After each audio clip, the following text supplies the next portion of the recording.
Hello friend, electrical life में आप सभी का स्वागत है।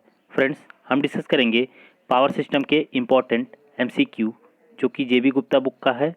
ठीक है, इसमें हमने 165 तक क्वेश्चन का सॉल्यूशन देख लिया था। उसके आगे के क्वेश्चनों का सॉल्यूशन हम देखेंगे। तो गाइज, अगर आप चैनल पर नए हो तो चैनल को सब्सक्राइब कर देना। अगर वीडियो अच्छी लगे तो लाइक एंड शेयर ज़रूर करना। ठीक है, तो हम बात करते हैं क्वेश्चन नंबर 166 से। देखिए क्वेश्चन क्या है आपका। क्वेश्चन है, as compare to sending end voltage the receiving end voltage of a short line under no load condition. देखिए क्या क्वेश्चन बोला, अंडर नो लोड कंडीशन। अब नो लोड कंडीशन की मीनिंग क्या है? अगर मैं बात करूं नो लोड कंडीशन की मीनिंग क्या है, तो नो लोड कंडीशन का मतलब क्या है कि कोई लोड नहीं लगा हुआ है ट्रांसमिशन लाइन से। जो भी आपकी ट्रांसमिशन लाइन है उससे कोई भी लोड कनेक्ट नहीं है। अगर ट्रांसमिशन लाइन से कोई भी लोड नहीं कनेक्ट है तो इसका मतलब है कि जो लोड करंट होगी, दैट्स मीन रिसीविंग इंड की जो करंट होगी आई आर से हम इसको लिखते हैं, इसका मान हो जाएगा 0।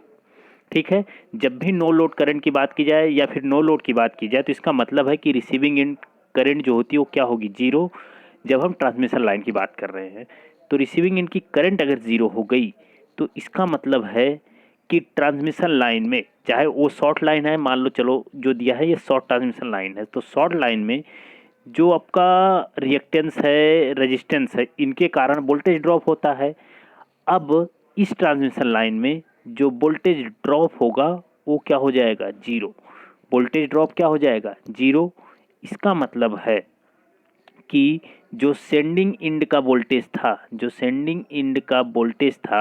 वी एस, ये किसके बराबर हो जाएगा, वी एस बराबर हो जाएगा वी आर के। वी एस बराबर हो जाएगा किसके, वी आर के। क्यों? क्योंकि मैंने बोला कि नो लोड है। नो लोड का मतलब क्या होता है कि रिसीविंग एंड की करंट 0 होगी। रिसीविंग एंड की करंट 0 होने से क्या होता है कि जो ट्रांसमिशन लाइन में वोल्टेज का ड्रॉप होता है वो क्या हो जाता है, 0। अगर वो 0 हो जाएगा तो इसका मतलब है कि जितना वोल्टेज आप दोगे रिसीविंग एंड में आपको उतना ही वोल्टेज प्राप्त होगा। ठीक है, इसलिए जो मतलब सेंडिंग एंड का वोल्टेज है वो रिसीविंग एंड के वोल्टेज के बराबर हो जाएगा। क्लियर है इतनी चीज़? तो इस क्वेश्चन का जो आंसर होगा वो आंसर होगा, as compare to sending end voltage the receiving end voltage of short line under no load condition is remain the same. Remain the same. तो ऑप्शन नंबर सी जो होगा इस क्वेश्चन का करेक्ट आंसर हो जाएगा। Clear? चलिए, अब अगर हम बात करें नेक्स्ट क्वेश्चन की, तो नेक्स्ट क्वेश्चन कह रहा है, if a short transmission line is delivering to a lagging power factor load, the sending end power factor would be notation having their usual meaning. अब देखिए क्या कह रहा है कि एक शॉर्ट ट्रांसमिशन लाइन है और उस पर लोड जो लगा हुआ उसका पावर फैक्टर क्या है, लैगिंग है। उसका पावर फैक्टर अगर लैगिंग है तो फिर जो सेंडिंग एंड का पावर फैक्टर है यानी कॉस फाई यस, इसको हम ऐसे लिखेंगे सेंडिंग एंड के पावर फैक्टर को, ये किसके बराबर होगा। तो देखिए इसके लिए क्या है कि आपको फेजर का थोड़ा सा मतलब बेसिक आइडिया होना चाहिए, कि फेजर का थोड़ी सी बेसिक आइडिया होनी चाहिए बस, और बहुत ज़्यादा आपको नीड नहीं है, बस बेसिक थोड़ी सी आइडिया होनी चाहिए। ठीक है, अब देखिए अगर मैं बात करूं तो क्वेश्चन को ध्यान से समझिए कि जैसे एक ट्रांसमिशन लाइन है, ठीक, इसमें यल भी है ऐसे, ये हमारा वी आर था और यहाँ पे लोड जो था वो क्या था, लैग था, ऐसे लगा हुआ, ये हमारा वी एस है। ये ट्रांसमिशन लाइन हो गई हमारी।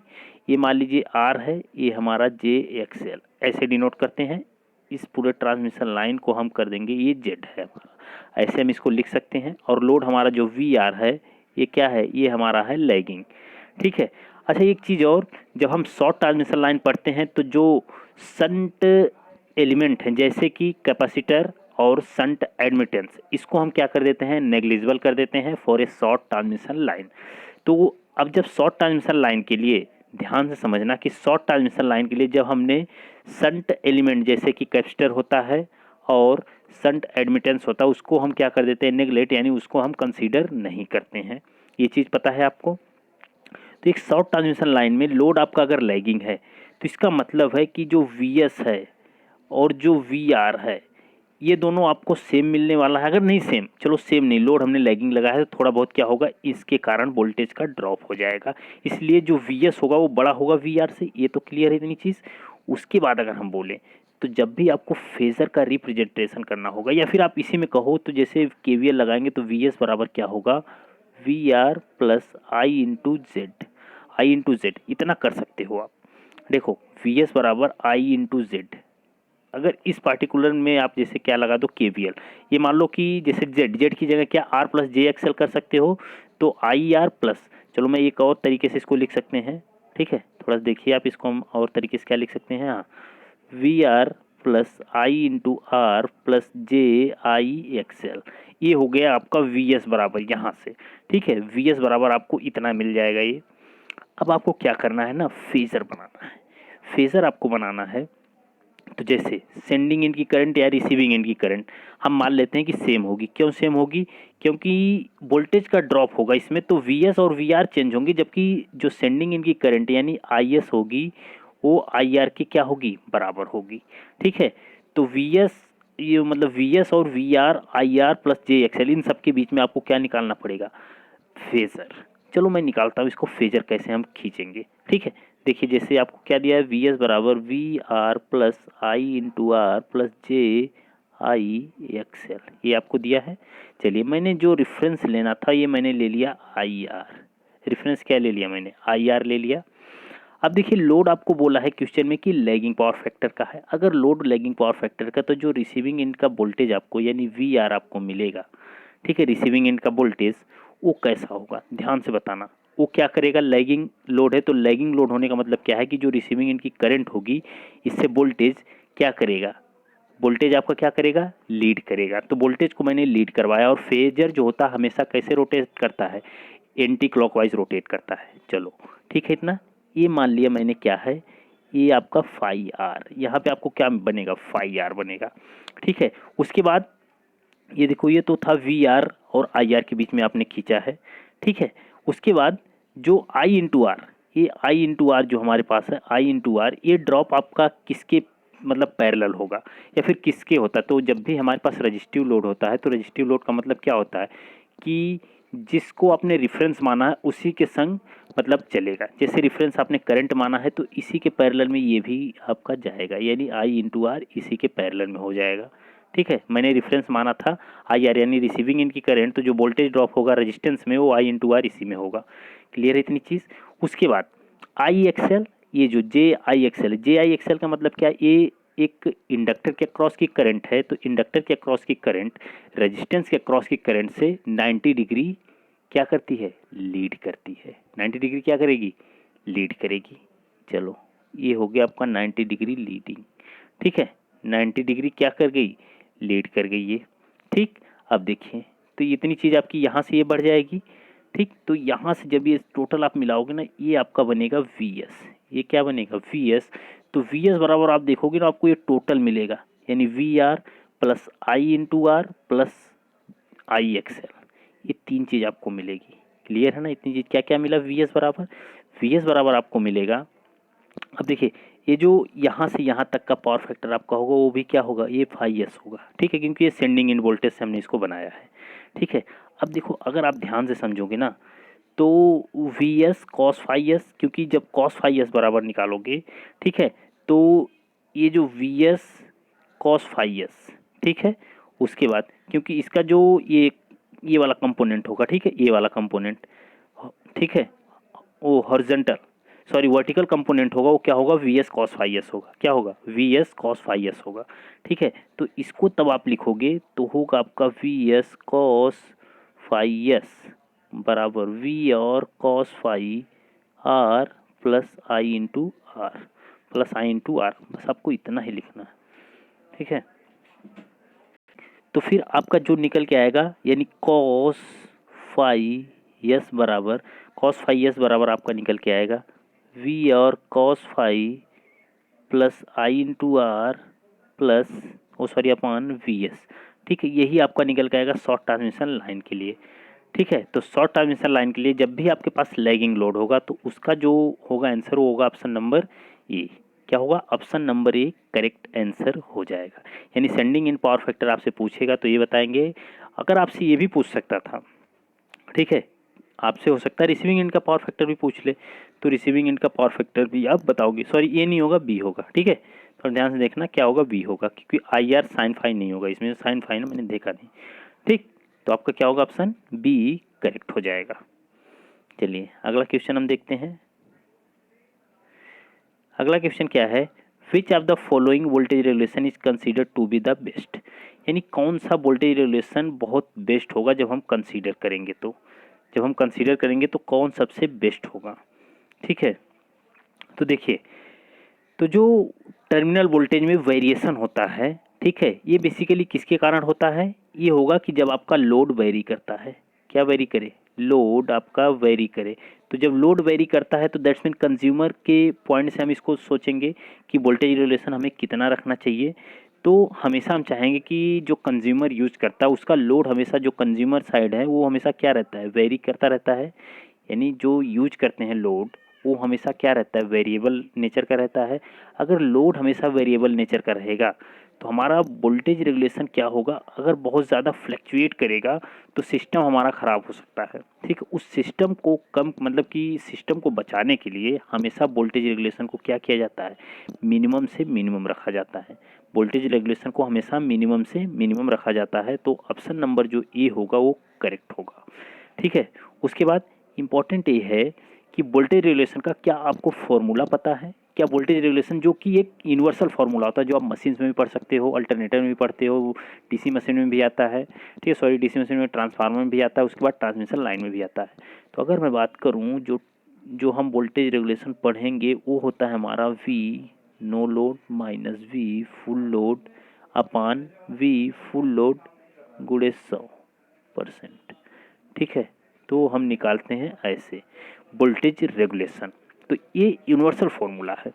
लेकिन जब हम पढ़ते हैं ट्रांसमिशन लाइन, तो ट्रांसमिशन लाइन में जो हमारा वोल्टेज रेगुलेशन का फॉर्मूला बन के आता है ना, वो हमारा बन के आता है जो वोल्टेज रेगुलेशन फॉर्मूला, यानी वोल्टेज रेगुलेशन बराबर वी एस यानी सेंडिंग एंड का वोल्टेज माइनस वी आर बटे वी आर गुणे 100। ठीक है, ये हमारा बन के आता है ट्रांसमिशन लाइन में, हम इसको पढ़ते हैं। ये हमारे पास यूनिवर्सल फार्मूला है, आप इसको याद रखिएगा कि नो लोड से फुल लोड के वोल्टेज को मतलब माइनस करके डिवाइड कर देंगे फुल लोड वोल्टेज से, तो आपको क्या मिल जाएगा, वोल्टेज रेगुलेशन मिल जाएगा। और वोल्टेज रेगुलेशन किसी भी सिस्टम में हमेशा मिनिमम रखा जाता है। ठीक है, जिससे कि एक, मतलब कि जो भी मशीन हो चाहे ट्रांसमिशन लाइन हो, उसकी इफिशियंसी अच्छी होती है, उसकी स्टेबिलिटी इंक्रीज होती है। ठीक है, तो वोल्टेज रेगुलेशन मिनिमम करने से उसकी इफिशियंसी अच्छी हो जाती है, और वोल्टेज रेगुलेशन से क्या होता है, उसकी स्टेबिलिटी भी मतलब कि बढ़ती है। ठीक है, तो ये आपका होगा वोल्टेज रेगुलेशन का फॉर्मूला। ओके, चलिए अब देखते हैं हम नेक्स्ट क्वेश्चन क्या है। अगला क्वेश्चन क्या कह रहा है, if a short transmission line resistance and inductive reactance are found to be equal and regulation appears to be zero then the load will be. अब देखिए क्या कह रहा है, क्वेश्चन में कह रहा है कि एक शॉर्ट ट्रांसमिशन लाइन है, उसमें जो रेजिस्टेंस है वो बराबर है इंडक्टिव रिएक्टेंस के, जो कि इक्वल है, एंड जो रेगुलेशन आपको दिख रहा है वो क्या दिख रहा है, जीरो। रेगुलेशन जीरो दिखने का मतलब कि वोल्टेज रेगुलेशन क्या है आपका, जीरो है। अगर वोल्टेज रेगुलेशन जीरो है तो फिर लोड कैसा होगा। अब देखिए ऑप्शन क्या है वे यूनिटी पावर फैक्टर, है वे zero power factor, V 0.707 leading, V 0.707 lagging. अब देखो यहाँ से एक चीज़ क्लियर कर लेना कि इंडक्टिव मतलब रिएक्टेंस की बात की गई है, तो इसका मतलब है कि लीडिंग नहीं होगा, पहली चीज़ तो जान जाओ। ठीक है, क्या होगा, लीडिंग होगा कि लैगिंग, ये भी देखो ज़रूरी है, ये जानना ज़रूरी है, लीडिंग होगा कि लैगिंग होगा। इसमें बोला है कि रेजिस्टेंस एंड, ठीक है, तो लैगिंग होना चाहिए कि ये लीडिंग होना चाहिए। अभी हम इसको निकालेंगे जब, तो हमें खुद ब खुद पता चल जाएगा कि एक लीडिंग होगा कि लैगिंग होगा। ठीक है, माइनस में आ जाएगा तो हमारे पास क्या है, जैसे देखो एक चीज़ और अभी जानते रहना कि लीडिंग होगा कि लैगिंग, ये डिपेंड करेगा कि आपका वोल्टेज रेगुलेशन अगर माइनस में आता है, किस में आता है, माइनस में, तो लीडिंग लीडिंग, अगर पॉजिटिव में आता है तो फिर लैगिंग, पॉजिटिव में आता है तो क्या होगा, लैगिंग होगा। ये चीज़ आप याद रखिएगा, ये इंपॉर्टेंट पॉइंट है, ये कंसेप्ट आपका यहाँ से डेवलप होगा। ठीक है, ये चीज़ आप इसको जानते रहो। अब चलो अगर हम बात करें निकालेंगे कैसे। अगर मैं बात करूँ वोल्टेज रेगुलेशन के लिए, अगर एक शॉर्ट ट्रांसमिशन लाइन हो, अच्छा एक चीज़ और, ये जो V S minus V R upon V R, ये गुणे 100, ये है, ये बेसिकली होता है शॉर्ट ट्रांसमिशन लाइन के लिए। किसके लिए होता है, शॉर्ट ट्रांसमिशन लाइन के लिए होता है। अगर शॉर्ट ट्रांसमिशन लाइन के लिए है तो ये आपका ना एक और निकल के आता है voltage relation I R cos phi R plus I into X sine phi बटे वी एस। ठीक है, ये आपका निकल के आता है बराबर 0। बराबर क्या होगा अभी हमें पता नहीं है, बट क्वेश्चन में बोला है कि जो वोल्टेज रिलेशन है वो आपको बराबर 0 दिख रहा है, तो इसको हम 0 रख देंगे। ठीक है, नॉर्मली हम रख देंगे। लेकिन आप एक वोल्टेज रेगुलेशन का फॉर्मूला ये भी जानते रहो कि V S minus V R होता है, तो उसको हम लिखते हैं I R into cos five plus I X into sine five, ऐसे लिखते हैं। ये बहुत इंपॉर्टेंट है जानने के लिए। ठीक है, तो इतनी चीज़ आपको याद रखना है। अब देखो इसी से हम कैसे निकालेंगे कि 0 है तो क्या होगा, क्या है तो क्या होगा। ठीक है, अब देखो वोल्टेज रिलेशन को बोल दिया है कि अपेयर्स टू बी 0, तो ये बराबर हम 0 रख देंगे, तो वी एस इससे मल्टीप्लाई होगा 0 से, तो ये हो जाएगा 0। तो हमारे पास बचेगा I R cos five plus I X sine five, I X sine five बराबर 0। हमारे पास ये बचेगा, इतनी चीज़ बची। अब देखो इस प्लस आई एक्स को उठा के ले जाके हम पक्षांतर करेंगे तो ये प्लस था तो ये माइनस हो जाएगा। तो हम इसको आगे कैसे लिखेंगे नेक्स्ट स्टेप में, तो ये लिखेंगे हम आई आर कॉस फाइव बराबर माइनस आई एक्स साइन फाइव। ठीक, इतना लिखेंगे। आई से आई हमारा हो जाएगा कैंसिल, आई से आई मैंने कैंसिल कर दिया। तो कॉस फाइव को आप इधर भेजोगे तो साइन फाइव बटे कॉस फाइव होगा, और यक्स को आप इधर भेजोगे तो लिखेंगे हम इसको साइन फाइव बटे कॉस फाइव बराबर, ये माइनस में है तो आर बटे यक्स माइनस कर देते हैं, कोई दिक्कत नहीं है ना, माइनस कर दिया मैंने। तो साइन फाइव बटे कॉस फाइव, इसका मतलब क्या है, साइन फाइव बटे कॉस फाइव का मतलब क्या है, टेन फाइव। क्या है, टेन फाइव, यही होगा ना। तो टेन फाइव बराबर माइनस आर बटे यक्स, ये माइनस में है। अब देखो माइनस का मतलब क्या है, अब माइनस आ गया तो इसका मतलब क्या है, तो माइनस का मतलब है कि क्या है, माइनस का मतलब, माइनस का मतलब है कि लीडिंग नेचर का होगा।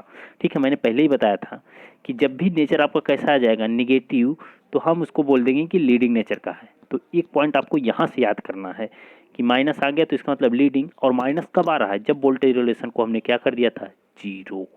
यानी वोल्टेज रिलेशन जब जब 0 होता है, इसका मतलब नेचर हमारा कैसा होगा, लीडिंग का, और जो वोल्टेज रिलेशन हमको मिलेगा वो क्या मिलेगा, निगेटिव मिलेगा। वोल्टेज रेगुलेशन क्या मिलेगा, निगेटिव मिलेगा। क्लियर है इतनी चीज़। अब देखिए, तो आपको मिला इसमें टेन फाइव बराबर माइनस आर बाई एक्स। अब क्वेश्चन में एक चीज़ और बोला है कि जो रेजिस्टेंस है और इंडक्टिव रिएक्टेंस है दोनों इक्वल हैं। इक्वल का मतलब मैंने इन दोनों को इक्वल रख दिया, 1/1 ये रख दिया मैंने, मान लो 1 मान लिया, कैंसिल हो जाएगा तो -1। तो फाइव बराबर टेन फाइव बराबर -1, तो फाइव बराबर कितना होगा, फाइव बराबर होगा -45। ठीक है, फाइव बराबर तो ही होगा -45। कैसा है, लीडिंग है, लीडिंग। ठीक है, तो पावर फैक्टर का मतलब कि कॉस -45 तो ये हो जाएगा कॉस 45, और कॉस 45 का मान होता है 0.707। अब लीडिंग है कि लैगिंग है, एक मैंने कैसे पता किया, क्योंकि वोल्टेज रेगुलेशन 0 था तो मैंने डायरेक्टली बोल दिया कि लीडिंग है, या फिर आप निकालो अगर वो माइनस में आता है तो भी आप क्या बोलोगे कि लीडिंग है। तो आपको 2-3 पॉइंट पता होनी चाहिए कि अगर आपको लीडिंग बताना है तो कैसे बताओगे, अगर आपको लैगिंग बताना है तो कैसे बताओगे। क्लियर है ना इतनी चीज़। तो इस क्वेश्चन का जो आंसर होगा ना वो ऑप्शन नंबर सी है कि बी 0.707 लीडिंग, बी 0.707 लीडिंग। ठीक है, तो इसी तरह से आप प्रैक्टिस करते रहो। अगर हम बात करें कि अगर आप प्रैक्टिस करते रहोगे ना तो आपके बहुत से क्वेश्चन इसी तरह से सही होते चलेंगे। ठीक है, अगर आप प्रैक्टिस करते चलोगे तो आपके बहुत से क्वेश्चन इसी तरह से सही होते चलेंगे। ठीक है ना, तो आपको प्रैक्टिस करना है। और प्रैक्टिस सेट अगर आपको चाहिए तो डिस्क्रिप्शन में लिंक भी होगा, आप वहाँ से प्रैक्टिस सेट परचेज करके बहुत अच्छे से प्रैक्टिस कर सकते हो, जिसमें 2000 क्वेश्चन है, वो भी टॉपिक वाइज प्रैक्टिस सेट नहीं है, वो प्रैक्टिस सेट है, ओवरऑल हर एक सब्जेक्ट का उसमें मतलब मिला है। तो आप उसको प्रैक्टिस करोगे ना तो आपकी जो नॉलेज है वो थोड़ी सी बिल्डअप होगी। ओके, बाकी हम ये JB गुप्ता करवा रहे हैं, प्रैक्टिस सेट भी हो सकता है आपके लिए लेके आए आने वाले कुछ दिनों के बाद। तो प्रैक्टिस सेट जब हम करेंगे यूट्यूब पे तो शायद थोड़ा सा आपको और बेनिफिट मिले। ठीक है, चलिए तो देखिए नेक्स्ट क्वेश्चन, यानी क्वेश्चन नंबर 170 क्या कह रहा है, ये short transmission line having its line impedance angle as theta is delivering a given power at the receiving end at a lagging power factor angle of phi. Which one of the following is a set of condition for which the line will have a maximum and zero voltage regulation? Maximum voltage regulation पे क्या होगा और zero voltage regulation पे क्या होगा, आपसे यही पूछा जा रहा है। क्या क्या पूछा जा रहा है कि जब आपके पास, ठीक है, ठीक, तो देखिए आपको ये बताना है कि मैक्सिमम वोल्टेज रेगुलेशन कब होगा और जीरो वोल्टेज रेगुलेशन कब होगा। इंपॉर्टेंट है, बहुत ही इंपॉर्टेंट क्वेश्चन, यहाँ से आपके 2-3 क्वेश्चन कवर हो जाएंगे, ठीक है। लेकिन कैसे कवर होंगे, बस उस चीज़ को आप समझ जाओ तो फिर बढ़िया रहेगा, ठीक है। मैंने अभी आपको बताया एक चीज़, एक क्या बताया कि जो वोल्टेज रेगुलेशन होता है जब भी हम कैलकुलेट करते हैं तो वोल्टेज रेगुलेशन के लिए हम लोग डायरेक्ट लिखते हैं कि I R cos phi plus I XL sine phi. ये लिखते हैं कि नहीं लिखते हैं, इतना लिखते हैं, इतना लिख देते हैं हम। ये तो मैंने बताया अभी आपको इतना लिखना है। तो देखो इसी में मॉडिफाई हम क्या करेंगे, हमने क्या किया इसमें आई इंटू जेड से, या फिर आप क्या करो आई को बाहर कर लो, इन दोनों में कॉमन है आई, तो आई को बाहर कर लो और जेड से क्या करो मल्टीप्लाई कर दो, डिवाइड कर दो। क्लियर है, यानी मैं बाहर कर लेता हूँ आई इंटू जेड और मैं क्वेश्चन में भेज देता हूँ आर बटे जेड कॉस फाई और बटे Z cos phi plus X बटे जेड साइन फाई। बताओ इतना कर सकता हूँ कि नहीं कर सकता हूँ। मैंने क्या किया इसमें मैंने कुछ नहीं किया, मैंने आई को कॉमन लिया, आई बाहर आ गया, फिर मैंने क्या किया जेड से मल्टीप्लाई किया और जेड से डिवाइड कर दिया, जो कि आपके सामने ऐसा लिखा हुआ मिल जाएगा। अब एक चीज़ और समझो आप, ये जेड बेसिकली मैंने क्यों ऐसा किया, जेड है क्या, जेड है आपका इम्पिडेंस। अगर आप इम्पिडेंस ट्रायंगल पढ़ोगे ना तो इम्पिडेंस ट्रायंगल में आप देखोगे कि ये होता है आर, ये होता है एक्स और ये होता है जेड, ठीक है। तो मैंने जब हमारे पास यक्स था आर था, यक्स भी था आर था, तो मैंने सोचा जेड को क्यों ना इसमें मिलाया जाए, तो कुछ ना कुछ नई चीज़ आपको मिल जाएगी। आर बाई जेड क्या होता है और यक्स बाई जेड क्या होता है। अब जब इम्पिडेंस ट्रायंगल पढ़ोगे ना तो इम्पिडेंस ट्रायंगल बहुत बड़ी चीज़ नहीं है, इसको आप नॉर्मली क्या होता है कि पावर को ज्ञात करने के लिए हम लोग इसको पढ़ते हैं इम्पिडेंस ट्रायंगल। इसमें बस कि कॉस फाई बराबर क्या होगा, साइन फाई बराबर क्या होगा, ये निकालने के लिए होता है हमारे पास, ठीक है। और ये जो एंगल होता है इसमें हम थीटा मान के चलते हैं, क्या मान के चलते हैं, थीटा, ठीक है। तो इम्पिडेंस ट्रायंगल बनाया इसलिए मैंने ये लिखा। अब इससे क्या होगा देखिए, मैं एक बार और इसको लिखता हूँ, तो ये होगा आपके पास I into Z R by Z cos phi plus X बटे जेड साइन फाई, ये हो गया हमारे पास। अब देखो मैं क्या करता हूँ आई इंटू जेड तो रहने देता हूँ, आर बाई जेड जब भी आप इम्पिडेंस ट्रायंगल से निकालोगे ना तो आर बाई जेड जो होगा ये होगा बेसिकली कॉस थीटा बराबर, किसके बराबर होगा, कॉस थीटा बराबर cos theta into cos phi, ठीक है। ये फॉर्मूला बनाने के लिए मैं ऐसा कर रहा हूँ, ठीक है। प्लस एक्स वाई जेड देखोगे तो एक्स वाई जेड जो होगा ये होगा साइन थीटा बराबर, किसके बराबर होगा, sine theta into sine phi into sine phi, ठीक है। तो आई इंटू जेड जो होगा cos theta into cos phi plus sine theta into sine phi ये होगा। तो आई इंटू जेड ये क्या होगा cos of A minus B, cos A into cos B, ये मान ले कॉस ए है, ये कॉस बी है, ये साइन ए है, ये साइन बी है, तो ये फॉर्मूला होता है cos of A minus B. तो इसको आप लिख सकते हो cos of theta minus phi, theta minus phi आप ऐसे लिख सकते हो, ठीक है ना।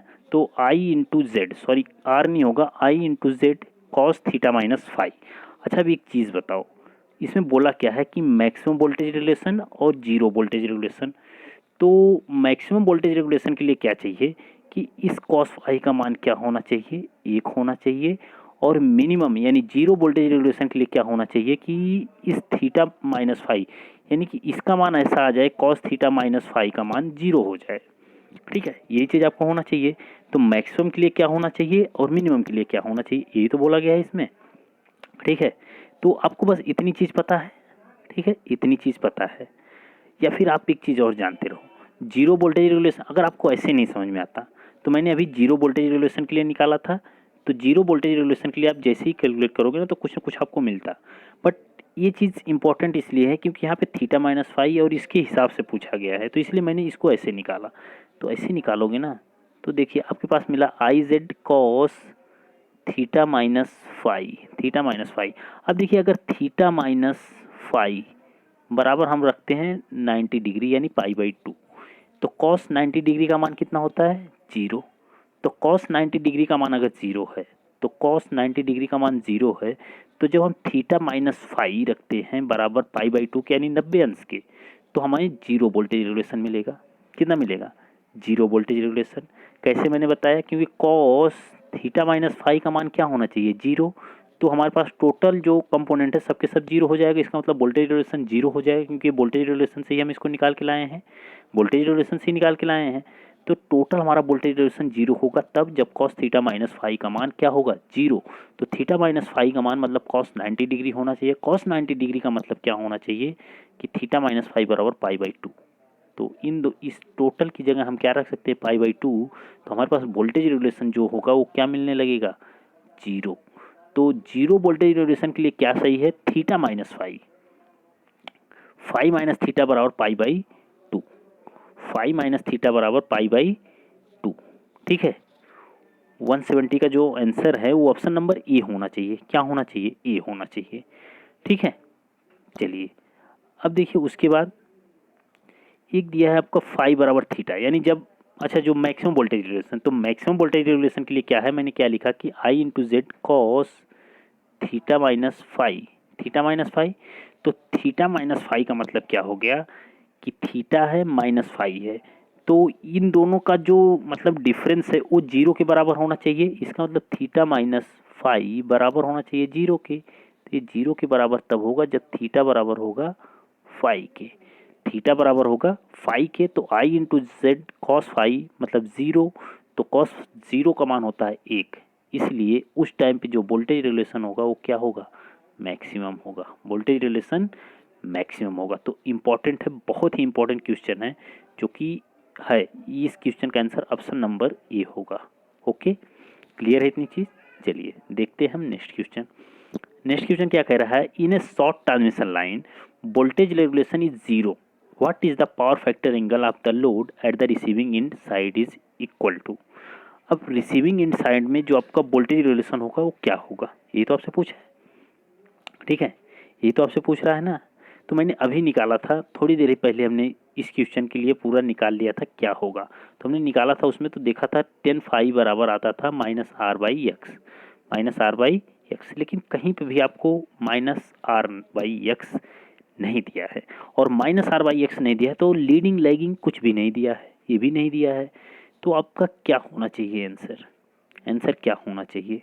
ठीक है, लेकिन अगर ध्यान से आप देखो तो इसमें मैंने जब निकाला ये I into R cos phi plus I into X sine phi.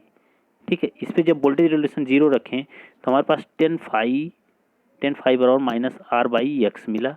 तो फाई बराबर हमको क्या मिला? Tan inverse minus R by X, ऐसे लिख सकते हैं आप। तो tan inverse minus R by X, तो आर बाई एक्स किस में है? ऑप्शन नंबर बी में है, तो ये करेक्ट होगा। अच्छा एक चीज़ ये भी पूछ सकता है कि लीडिंग होगा कि लैगिंग, तो आपको बताना है कि tan inverse R by X यहाँ कोष्टक में लीडिंग दे देता तो ज़्यादा सही रहता। ठीक है, कैसा दे देता? लीडिंग दे देता तो मस्त हो जाता, फिर क्वेश्चन एकदम करेक्ट यही होता। फिलहाल ऑप्शन के हिसाब से हमारे पास जो करेक्ट आंसर होना चाहिए वो ये होना चाहिए। ठीक है, लेकिन अगर सुटेबल आंसर अगर एग्जाम में ऐसे क्वेश्चन आए तब भी मान लो मैच तो कोई नहीं कर रहा तो यही होगा करेक्ट। ठीक है, लेकिन यहाँ पे अगर लीडिंग लैगिंग करके कुछ अगर ऑप्शन और मॉडिफाई कर देता तो थोड़ा सा और कन्फ्यूज़न बन जाता, कुछ लोग और गलती करके आते हैं। ठीक है, क्योंकि एक जगह जैसे आर बाई एक्स है तो यहाँ भी आर बाई एक्स कर देता, यहाँ एक जगह लैगिंग कर देता, एक जगह लीडिंग कर देता, तो थोड़ा सा ऑप्शन आपका और क्वेश्चन थोड़ा सा सही फ्रेम हो जाता। ठीक है, तो इस क्वेश्चन के लिए जो आंसर है वो ऑप्शन नंबर बी करेक्ट होगा। ठीक, चलिए अब हम देखते हैं नेक्स्ट क्वेश्चन। नेक्स्ट क्वेश्चन क्या कह रहा है? If X is the inductive reactance per phase and R is the resistance per phase of a short transmission line. What is the power factor angle of the load for maximum voltage regulation? अब maximum voltage regulation के लिए आपसे पूछा है क्या होगा power factor angle. अब देखिए ध्यान से, मैंने अभी निकाला तो I into R cos phi था plus I into X sine phi है, I into X sine phi. अब देखो इसमें क्या करना है ना, जब मैक्सिमम वोल्टेज रेगुलेशन करते हैं तो हम क्या करते हैं, मैक्सिमा एंड मिनिमा आपने पढ़ा होगा, तो उसमें हम मतलब डिफ्रेंशिएट कर देते हैं डी अपॉन डी फाई से। क्या कर देंगे, क्योंकि ये कॉस फाई है तो हम डी अपॉन डी फाई से क्या करेंगे, अवकलन कर देंगे। जब अवकलन करते हैं मैक्सिमम या मिनिमम को तो बराबर रखते हैं 0, बराबर क्या रखते हैं जीरो। तो ये पॉइंट आपको याद रखना कि जब मैक्सिमम वोल्टेज रेगुलेशन पूछ रहा है तो क्या होता है, जब मिनिमम पूछता है यानी जीरो पे तो क्या होता है। अभी हमने मिनिमम निकाला तो tan inverse minus X by R आ रहा था, अभी हमने निकाला है इसको। लेकिन जब डी अपॉन डी फाई हम जब कर रहे हैं तो इसका मतलब इसका अवकलन करेंगे तो हमें मैक्सिमम या मिनिमम हमें पता चलेगा क्या होगा।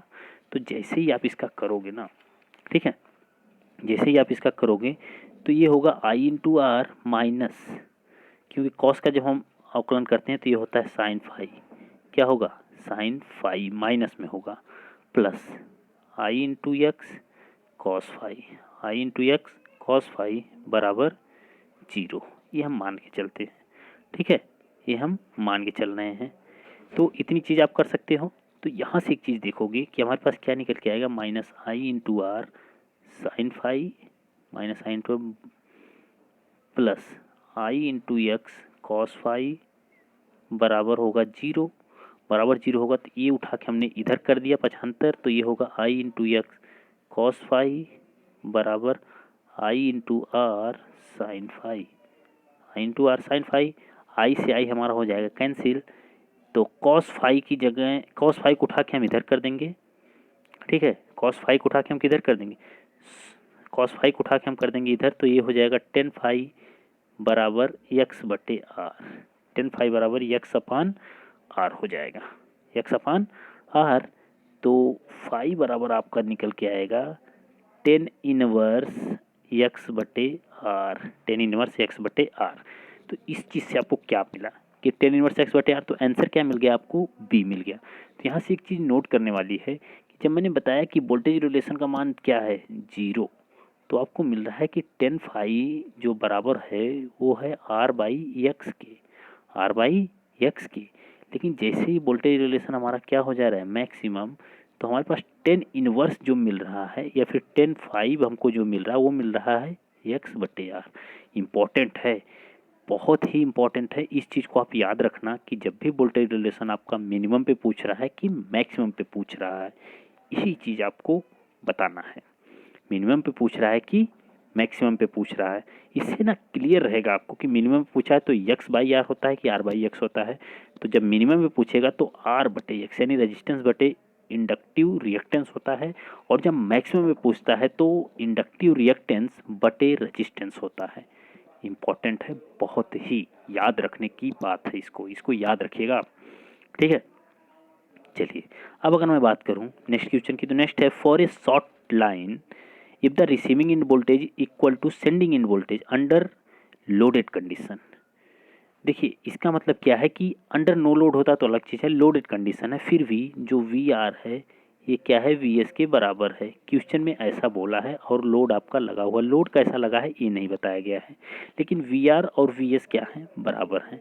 अगर वी आर और वी एस बराबर हैं, वी आर और वी एस आपके क्या हैं बराबर हैं, तो जो रिसीविंग एंड का पावर फैक्टर हो कैसा होगा या फिर सेंडिंग एंड का पावर फैक्टर हो कैसा होगा, आपको यही बताना है। तो एक चीज़ मेरे को बताओ कि क्या होता है I into R cos phi plus I into X sine phi, ये होता है, ठीक, ये होता है हमारा वोल्टेज रेगुलेशन।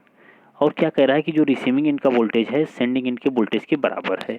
तो जब दोनों वोल्टेज बराबर होगा तो कंडीशन आपकी होती है वोल्टेज रिलेशन का मान क्या होना चाहिए जीरो। जब दोनों वोल्टेज क्या होते हैं आपस में यानी रिसीविंग एंड का वोल्टेज और सेंडिंग एंड का वोल्टेज दोनों बराबर हैं, तो इसका मतलब क्या है कि जो करंट है सेंडिंग एंड की वह रिसीविंग एंड के करंट के बराबर होगी। इसका मतलब है कि वोल्टेज ड्रॉप उसमें जो है वो जीरो होगा, यानी जो वोल्टेज का ड्रॉप हो रहा है ट्रांसमिशन लाइन में वो क्या होगा जीरो। अगर वोल्टेज ड्रॉप जीरो हो गया तो इसका मतलब ना तो आर होगा ना तो एक्स होगा, ना तो आर होगा, मतलब कोई ड्रॉप ये दे ही नहीं रहे हैं। जब कोई ड्रॉप नहीं दे रहे हैं तो इस मतलब क्या है लोड हमारा कैसा लगा हुआ है, जब ना एक्स है ना आर है, तो इसका मतलब है कि हमारे पास कोई कैपेसिटिव नेचर का लगा हुआ है। कैसा लगा हुआ है कैपेसिटिव नेचर का लोड लगा हुआ है, क्योंकि अगर लोड हमारा लैगिंग होता तो करंट हमारी कम होती, कुछ ना कुछ ड्रॉप होता, लेकिन हमारा ड्रॉप नहीं हो रहा, इसलिए तो सेंडिंग इनका वोल्टेज रिसीविंग इनके वोल्टेज के बराबर हो रहा है ना। तो लोड का नेचर कैसा होगा कैपेसिटिव, अगर कैपेसिटिव है तो इसका मतलब है receiving end power factor is leading, receiving का पावर फैक्टर क्या होगा लीडिंग होगा, ठीक है। तो ऑप्शन नंबर डी आपका क्या होगा करेक्ट हो जाएगा। ऑप्शन नंबर डी करेक्ट हो जाएगा।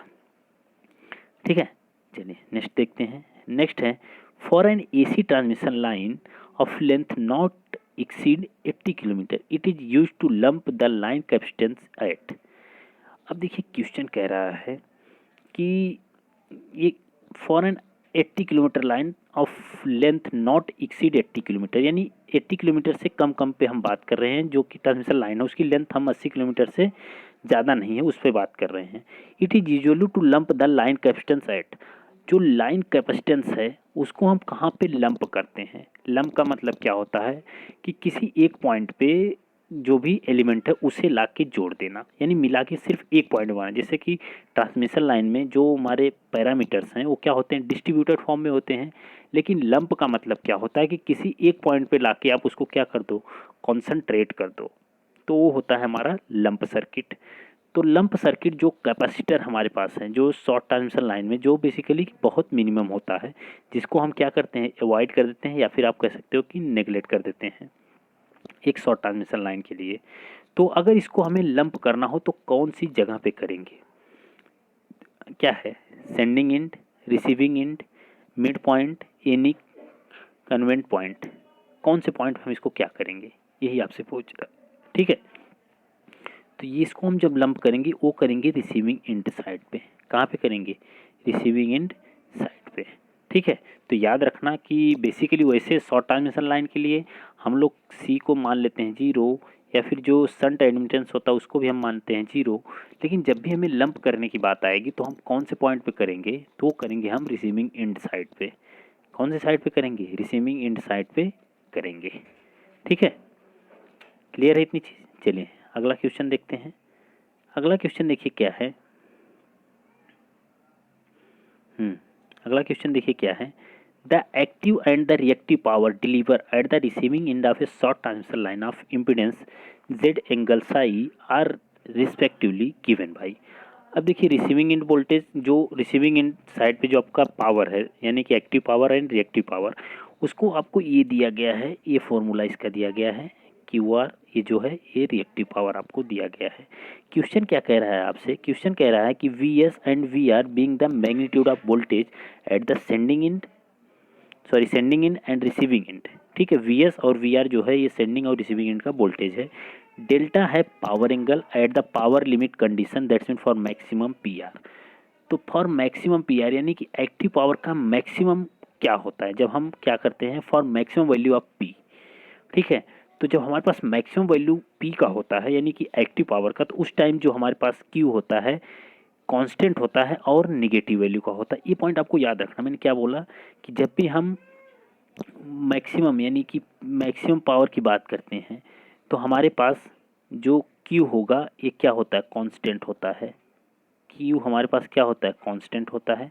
अगर क्यू हमारे पास कांस्टेंट होगा तो देखिए क्यू हमारे पास क्या है, कांस्टेंट है।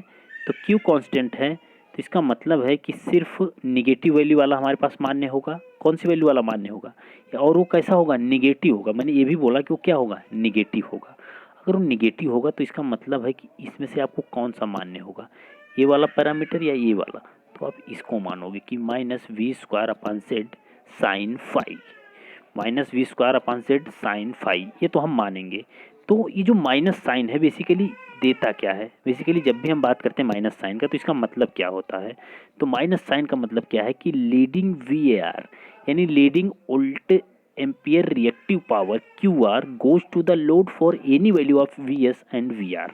इसका मतलब क्या है कि लीडिंग होगा। जब भी देखो मैंने माइनस साइन की बात करी, माइनस साइन कहाँ से आया, जब हमने मैक्सिमम पावर की बात की, मैक्सिमम पावर की बात की, इसका मतलब है कि आपके पास जो रिएक्टिव पावर है वो क्या होगी, कांस्टेंट होगी और निगेटिव होगी। कांस्टेंट होगी और निगेटिव होगी तो इसका मतलब है कि वो आपको कैसी लीडिंग वी ए आर देगा। लीडिंग वी ए आर यानी कि जो reactive power receiving end side की है वो क्या होगी, लीडिंग नेचर की होगी। ठीक है, और किसी भी वैल्यू यानी वी एस और वी आर की कोई भी वैल्यू हो उस पर वो काम कर लेगी। ओके, तो इस क्वेश्चन का जो करेक्ट आंसर है ना ऑप्शन नंबर ए ही करेक्ट आंसर हो जाएगा। ऑप्शन नंबर ए करेक्ट हो जाएगा। ठीक है, चलिए अब देखते हैं नेक्स्ट क्वेश्चन। नेक्स्ट क्वेश्चन क्या कह रहा है, if L C and Y are the inductance capacitance and shunt admittance of line per unit length then the then for length L, अगर मान लो लेंथ यल है तो L C and Y are the inductance capacitance. जो L है ये क्या है, इंडक्टेंस है, सी क्या है, ये कैपेसिटेंस है, एंड वाई क्या है, शंट एडमिटेंस है of line per unit length. पर यूनिट लेंथ के लिए है तो फॉर लेंथ यल, अगर लेंथ मान लो ट्रांसमिशन लाइन की यल कर दी जाए तो फिर क्या होगा, the shunt admittance is Y into L, या फिर the inductance is L by L, the capacitance is C by L, the shunt admittance is Y by L. तो इसका जो सटीक आपको लिखना है, ठीक है, वो क्या हो जाएगा, वो हो जाएगा आपका ऑप्शन नंबर ए करेक्ट, यानी the shunt admittance is Y into L, the shunt admittance is Y into L, एक करेक्ट आंसर हो जाएगा। चलिए देखते हैं हम नेक्स्ट क्वेश्चन। नेक्स्ट क्वेश्चन क्या कह रहा है, transmission efficiency of A transmission line increase with the, transmission efficiency of A transmission line increase with the, transmission efficiency पूछ रहा है, ट्रांसमिशन लाइन की इफिशियंसी पूछ रहा है। देखो किसी भी लाइन की इफिशियंसी बढ़ाना, एक आदमी है उसकी इफिशियंसी आप कब बढ़ा सकते हो, जब उसमें लॉसेस क्या होते हैं आपको मिनिमम मिल जाए। यानी अगर आपको 10 रुपये मिल रहा है, आप चाहते हो कि 10 रुपये से आप 9 रुपये का काम करो, 10 रुपये का 9.5 रुपये का काम करो, तो जो लॉसेस आपको करना पड़ेगा, जो 50 पैसे खो रहा है तो उसको 2 रुपये नहीं करना पड़ेगा, क्योंकि अगर लॉसेस आप ज़्यादा कर दोगे तो फिर आप उतनी इफिशियंसी नहीं दे पाओगे। ठीक है, तो इसका मतलब है कि जब भी किसी मशीन की बात की जाए, जब भी किसी ट्रांसमिशन लाइन की बात की जाए, अगर आपको इफिशियंसी ज़्यादा चाहिए होगी तो उसके लॉसेस को आपको क्या करना पड़ेगा, मिनिमम करना पड़ेगा। पहली चीज़ तो आप जानते रहो, ठीक है, ये चीज़ क्लियर है। उसके बाद अगर ऐसा नहीं दिया है ऑप्शन में तो फिर हम क्या करेंगे, तो आपको एक चीज़ क्या है कि transmission efficiency of transmission line increase with the, किसके संग इंक्रीज होगी। तो अगर मैं बात करूं कि अगर हमारी लाइन करंट क्या हो जाएगी, लाइन करंट अगर हमें रिड्यूस, देखो इफिशियंसी रिड्यूस करने का मतलब क्या है कि लॉसेस को रिड्यूस करना, लॉसेस को रिड्यूस करने का मतलब क्या होता है, I square R. I square R का मतलब क्या है कि आई स्क्वायर आर तभी रिड्यूस हो जाए जब आई रिड्यूस होगा। तो आई हमारा तभी रिड्यूस होगा जब आपको पता हो कि कैसे रिड्यूस करोगे। आई को रिड्यूस आप कैसे करोगे आपको ये पता होना चाहिए। तो आई बराबर हमारे पास होता है पी बटे वी कॉस फाई, पी बटे वी कॉस फाई। आपको तो ये भी पता है ना, पी बराबर पी इंटू कॉस फाई होता है वी आई कॉस फाई। तो आई बराबर क्या हो जाएगा, पी बटे वी कॉस फाई। तो वी अगर आपका इंक्रीज हो और कॉस फाई आपका क्या हो, इंक्रीज हो, तो आपका आई जो होगा क्या होगा, रिड्यूस होगा। तो कहने का मतलब है कि ट्रांसमिशन लाइन की इफिशियंसी बढ़ाना मतलब करंट को घटाना, करंट घटेगी तब हमारा लॉसेस घटेगा, अगर लॉसेस घटेगा तो हमारे पास वोल्टेज ज़्यादा रखना पड़ेगा और पावर फैक्टर ज़्यादा रखना पड़ेगा।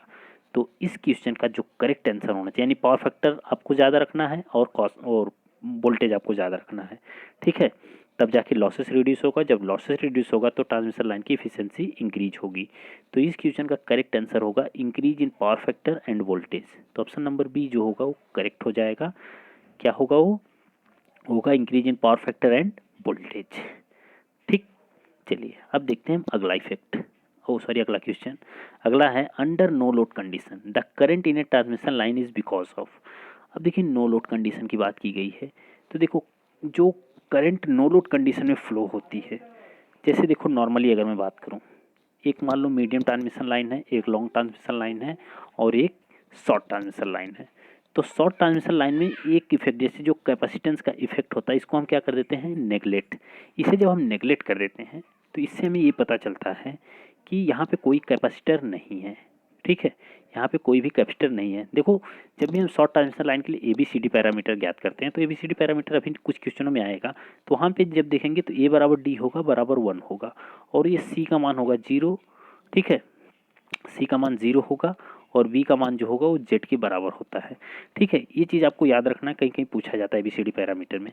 तो C का मान 0 हो गया, इसका मतलब है कि नो लोड अगर कर दोगे तो रिसीविंग एंड की करंट तो ज़ीरो होगी ही। नो लोड का मतलब क्या है, रिसीविंग एंड की करंट ज़ीरो होगी, लेकिन सेंडिंग एंड पे इस सी का मान अगर जीरो नहीं है, जैसे ये सी का मान जीरो है ना, तो इससे ये पता चलता है कि कुछ ना कुछ चार्जिंग करंट फ्लो होती है। वो किसके कारण होती है, वो होती है कैपेसिटेंस के कारण, ठीक है। वो किसके कारण होती है, कैपेसिटेंस के कारण होती है। तो कैपेसिटेंस के कारण हमारी नो लोड करंट फ्लो होती है। लेकिन शॉर्ट ट्रांसमिशन लाइन में कैपेसिटर को हम नेगलेक्ट मानते हैं, इसलिए शॉर्ट ट्रांसमिशन लाइन में यानी चार्जिंग करंट कहते हैं, जिसको नो लोड करंट कहते हैं, वो क्या होती है, जीरो होती है। ये भी आपको याद रखना है, ठीक है। चलिए अगला क्वेश्चन देखते हैं। अगला है हमारे पास, which of the following statement are correct. कौन सा स्टेटमेंट हमारा करेक्ट है? क्या है? Flow of unduly heavy current in Ferranti effect, Ferranti effect occurs under unloaded condition of line, the rise in receiving end voltage in Ferranti effect, both B and C are combined in Ferranti effect. तो इस question का जो answer है, देखो फेरेंटी effect बोल दिया है, तो नॉर्मल समझ लो फेरेंटी इफेक्ट होता क्या है। देखो, जब आपके पास एक ट्रांसमिशन लाइन है, सपोज हम मानते हैं कि एक ट्रांसमिशन लाइन है और उस ट्रांसमिशन लाइन में हमारे पास कोई लोड नहीं लगा, या फिर लोड लगा हुआ है तो बहुत लाइट लोड लगा हुआ है, बहुत लाइट लोड। बहुत लाइट लोड लगने से क्या होता है कि वीएस जो हमारा होता है ये छोटा हो जाता है वीआर से, वीएस जो होता है हमारा छोटा हो जाता है वीआर से। ऐसा क्यों होता है? ये होता है चार्जिंग करंट के कारण, यानी जिसको आप नो लोड करंट कहते हो। ये करंट कैपेसिटिव के कारण आती है, कैपेसिटेंस के नेचर के कारण आती है। तो चार्जिंग करंट के कारण हमारा रिसीविंग इनका का वोल्टेज क्या होता है, इंक्रीज हो जाता है। जब रिसीविंग इनका का वोल्टेज इंक्रीज हो जाता है तो हमारा सेंडिंग इनका का वोल्टेज डिक्रीज हो जाता है, मतलब ये कम हो जाता है, उससे डिक्रीज नहीं होता, कम हो जाता है। तो जब कम हो गया तो इसका मतलब है ये इफेक्ट कहलाता है, और इसी इफेक्ट को हम बोल देते हैं फेरेंटी इफेक्ट। तो फेरेंटी इफेक्ट में क्या होता है कि जब आपके पास कोई ट्रांसमिशन लाइन है, उस पर लोड नहीं लगा हुआ या फिर लाइट लोड लगा है, तो उसके रिसीविंग एंड का वोल्टेज सेंडिंग एंड वोल्टेज से ज़्यादा हो जाता है, और इसी इफेक्ट को हम बोलते हैं फेरेंटी इफेक्ट। और फेरेंटी इफेक्ट बेसिकली मीडियम और लॉन्ग ट्रांसमिशन लाइन में होता है, शॉर्ट ट्रांसमिशन लाइन में नहीं होता है। ये भी आपको याद रखना है कि जो फेरेंटी इफेक्ट होता है वो लॉन्ग ट्रांसमिशन लाइन में होगा, या फिर मीडियम में कम ही सुनने को मिलता है, ज़्यादातर लॉन्ग ट्रांसमिशन लाइन में होता है फेरेंटी इफेक्ट, जिसमें क्या होता है कि वी आर बड़ा हो जाता है वी एस से, वी आर बड़ा हो जाता है वी एस से। लोड कैसा होगा, लाइट होगा या फिर नो लोड होगा, ठीक है। चलिए अगला क्वेश्चन देखते हैं। अगला है, in a long transmission line under no load condition. Long transmission line में अंडर नो लोड कंडीशन अभी बताया कि the receiving end voltage is less, less नहीं होगा, the sending end voltage is less than receiving end voltage. तो option number B correct, यानी कि sending end का वोल्टेज कम हो जाएगा रिसीविंग इंड के वोल्टेज से, तो फिर वो क्या होगा, long transmission line under no load condition आपका बिहेव करेगा ऐसा, अंडर नो लोड कंडीशन आपका बिहेव ऐसा करेगा, ठीक है। तो ये वी एस जो होगा ये छोटा हो जाएगा वी आर से, वी एस जो होगा वी आर से छोटा हो जाएगा। क्लियर है इतनी चीज़? चलो अगला क्वेश्चन क्या कह रहा है। अगला है, when is the Ferranti effect on long overhead line is experienced, यानी Ferranti effect long transmission line में कब एक्सपीरियंस किया जाता है। क्या है, the line is lightly load, the line is heavily load, the line is fully loaded, the power factor is unity. तो अगर मैं बात करूं तो line is lightly load, line किस पे होगा, लाइटली लोड पे होगा, ठीक है। जब हमारा किस पे होगा, लाइट लोड पे होगा, तो हमारा फेरेंटी इफेक्ट होगा, अदरवाइज फेरेंटी इफेक्ट नहीं होता है, ठीक है। अदरवाइज फेरेंटी इफेक्ट नहीं होगा। तो फेरेंटी इफेक्ट के लिए जो लाइन होगी वो क्या होनी चाहिए, लाइटली या फिर नो लोड होनी चाहिए। उसके बाद फेरेंटी effect happens in transmission line when the line is, अब देखिए फेरेंटी effect happen in transmission line when the line is, फेरेंटी effect हमारा कब होगा, जब ट्रांसमिशन लाइन में, तो क्या है, शॉर्ट एंड लोडेड, तो शॉर्ट लाइन में तो होता ही नहीं है, मैंने बताया। Long end loaded, load condition में होगा ही नहीं, long end unloaded, none of this. तो ऑप्शन नंबर सी जो होगा करेक्ट होगा, ऑप्शन नंबर सी इस क्वेश्चन का करेक्ट आंसर हो जाएगा, ठीक है। ऑप्शन नंबर सी इस क्वेश्चन का करेक्ट आंसर हो जाएगा। चलिए अगला क्वेश्चन देखते हैं। अगला क्वेश्चन क्या है आपका कि the ABCD constant of A three phase transpose transmission line with linear and passive element. तो देखिए, जब भी हम ABCD पैरामीटर किसी ट्रांसमिशन लाइन के लिए ज्ञात करते हैं तो उसमें मैंने आपको अभी बताया कि जो A बराबर D होता है बराबर 1 होता है, A जो होगा D के बराबर होगा, और जो C होगा ये 0 होता है, और B जो होता है ये Z के बराबर होता है। तो इससे आपको पता चला the ABCD constant of A three phase transport transmission line with linear and passive elements, तो ये होगा A and D R equal, A and D R equal, ठीक है। तो उसी तरह से 184 का भी क्वेश्चन है, क्या है, the value of ABCD constant for a short transmission line are respectively. और ये जो हम शॉर्ट ट्रांसमिशन लाइन के बता रहे हैं ना कि A बराबर D होगा बराबर 1, B बराबर Z और सी बराबर 0, ये बेसिकली होता है शॉर्ट ट्रांसमिशन लाइन में। जब हम लॉन्ग ट्रांसमिशन लाइन और मीडियम ट्रांसमिशन लाइन पढ़ेंगे तो वहाँ पे कुछ अलग आएगा आपको, ठीक है, वहाँ पे कुछ डिफरेंट मिलेगा। अभी के लिए आप इतना जानते रहो बस, ये शॉर्ट ट्रांसमिशन लाइन के लिए होता है, ठीक है। तो देखिए the value of A B C D constant for a short transmission line are respectively, तो क्या होता है ए बराबर डी बराबर 1, यानी ए और डी क्या होता है 1 के बराबर होता है, और बी क्या होता है जेड के, और सी होता है 0, यानी ए 1 होगा, क्या होगा एक, सॉरी ए क्या होगा 1, और बी क्या होगा जेड, और सी क्या होगा 0, एंड डी क्या होगा 1। तो ऑप्शन नंबर सी जो होगा करेक्ट आंसर होगा, option number C correct answer हो जाएगा, ठीक है। तो आज के लिए हम इतने क्वेश्चन को करते हैं, नेक्स्ट वीडियो में हम फिर मिलेंगे इंपॉर्टेंट क्वेश्चन लेके जेबी गुप्ता के पावर सिस्टम का, ठीक है। तो अगर चैनल पर नए हो तो सब्सक्राइब कर दो, शेयर कर दो, और क्वेश्चन या फिर जैसे भी स्टडी मटेरियल चाहिए सारे के सारे डिस्क्रिप्शन में लिंक होगा, आप वहाँ से देख सकते हो, आपको जो भी पसंद हो सब कुछ ले सकते हो। Okay, thank you.